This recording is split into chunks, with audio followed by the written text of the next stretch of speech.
Assalamualaikum warahmatullahi wabarakatuh. Perkenalkan, nama saya Rasya Fiksa Putri dengan NIM 19060024. Pada kesempatan kali ini saya akan menjelaskan mengenai mata kuliah Sejarah Pemikiran Ekonomi oleh dosen Bapak Alphonse Satrianto, SE MSI.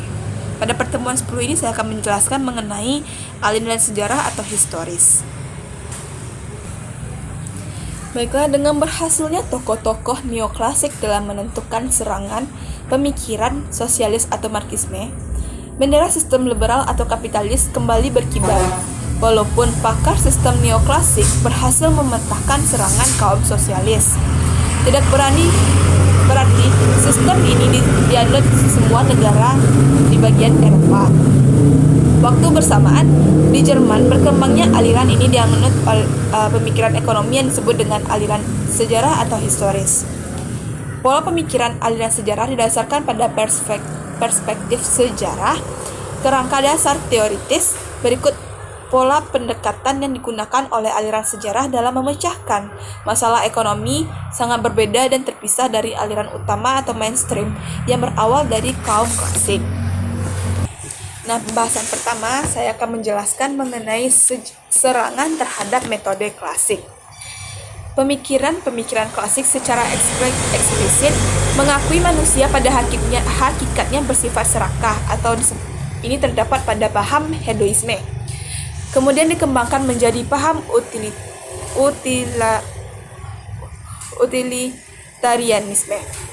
Pendekatan psikologi hedonistik dan utilitarianisme kaum klasik, pemikir-pemikir aliran sejarah dinilai terlalu sempit. Dalam pandangan kaum klasik, perekonomian sebaiknya diserahkan pada kekuatan pasar. Setiap orang dibebaskan berbuat demi kepentingan masing-masing. Pada intinya, pemikiran aliran sejarah menolak argumentasi pemikiran kaum klasik bahwa adanya undang-undang alam tentang kehidupan ekonomi. Masyarakat dianggap suatu kesatuan organisme tempat interaksi sosial terkait dan berhubungan antar individu. Bagi pemilik sejarah, fenomena ekonomi merupakan perkembangan masyarakat secara keseluruhan.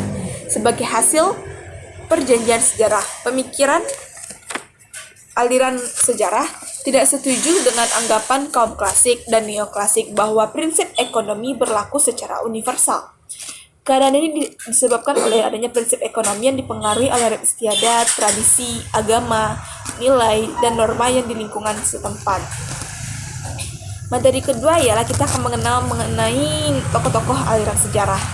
Sebagian besar dari tokoh ini berasal dari Jerman, Inggris, dan Amerika.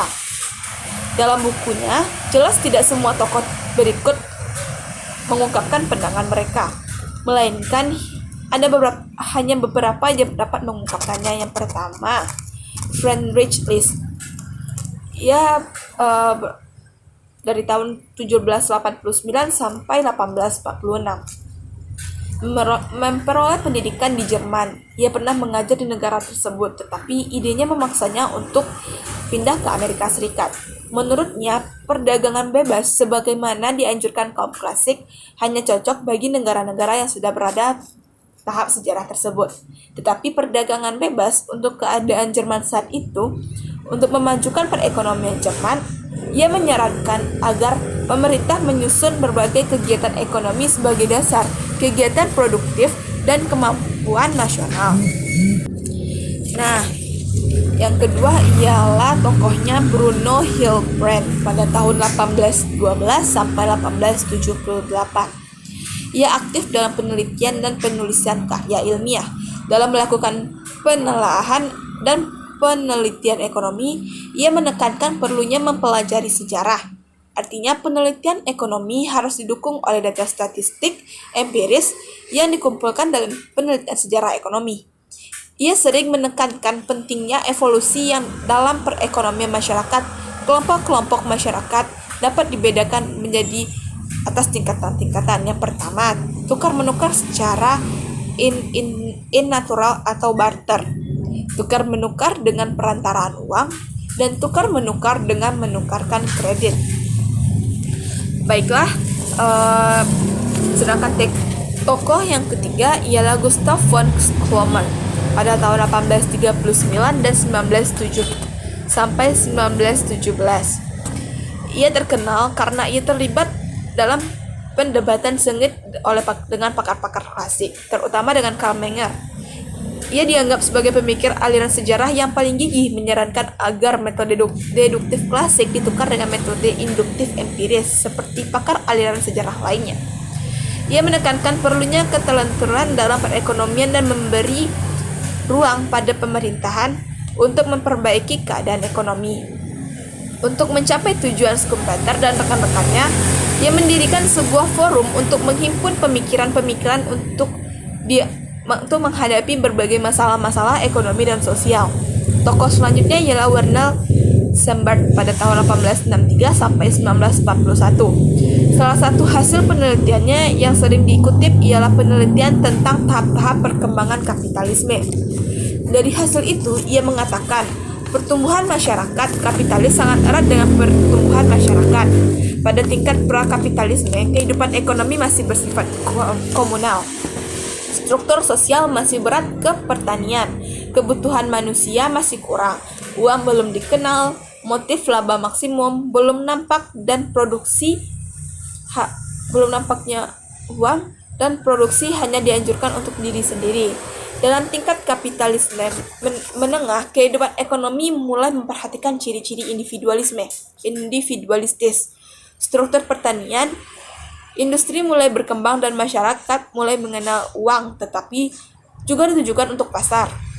Dalam kapitalisme yang tinggi, ciri masyarakat komunal mulai hilang. Paham individualisme mulai menonjol dan sebagian besar dari produksi dihasilkan untuk memenuhi kebutuhan pasar. Dan yang terakhir, dalam tingkat yang terakhir ditunjukkan dengan ciri-ciri sikap individualisme yang sangat tinggi, tetapi kepentingan masyarakat diabaikan. Industri meluas kepada kepadat modal, tetapi juga dipertimbangkan penggunaan laba untuk kepentingan masyarakat dan produksi yang untuk pasar. Tokoh selanjutnya ialah Max Weber pada tahun 1864 sampai 1920. Seorang ahli sosiologi dalam arti luas, di mana ilmu ekonomi dan sejarah oleh Weber juga diasumsikan sebagai bagian dari ilmu sosiologi. Walaupun ia ahli sosiologi, tetapi tekanan utamanya dalam pembahasannya ialah ekonomi. Weber bertolak dari suatu asumsi dasar bahwa nasionalitas adalah unsur pokok peradaban Barat yang mempunyai nilai dan pengaruh universal. Dan tokoh yang terakhir ialah Henry Charles Carey pada tahun 1793 sampai 1879. Merupakan seorang pimpinan gerakan proteksionis dari Amerika Serikat. Ia tertarik aliran sejarah sebab ayahnya adalah teman dekat Friedrich List. Sewaktu ia berdiam diri di Amerika Serikat, dalam satu karya Carey menekankan perlunya diverifikasi industri untuk lapangan pekerjaan yang lebih luas. Bagi Carey,